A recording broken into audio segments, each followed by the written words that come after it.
दिवाळी संपली होती. गावावरून निघण्याची वेळ झाली होती. निघू तर काय वाटत नव्हतं, पण निघावं तर लागणारच होतं. निघालोही. रस्त्यामध्ये सर्वजण नुसतं चाललेलं, "पप्पा मला गाडी चालवून दे, पप्पा मला गाडी चालवून दे."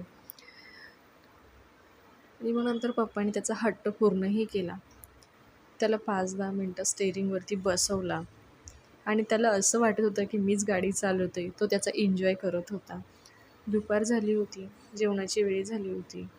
एका हॉटेलमध्ये जेवणासाठी थांबलो, पण जेवण तर काही झालं नव्हतं. एवढं बकवास जेवण होतं ना त्या हॉटेलचं, तर पोट तर काही भरलंच नव्हतं. आणि सकाळी 6 वाजेपासून प्रवास करत होतो. दुपारचे 2:30 ते 3 वाजले होते.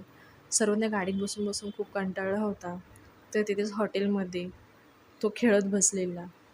5 मिनटं त्यालाही तिथे खेळून दिलं आणि नंतर परत प्रवासाला सुरुवात केली. आम्ही ट्रॅफिकमध्ये 3:30ला जे अडकलो ना, तर रात्री 10:30 पावणे 11पर्यंत आम्ही ट्रॅफिकमध्येच होतो. पुण्यामधून बाहेर पडता पडता आम्हाला 10:30 वाजले.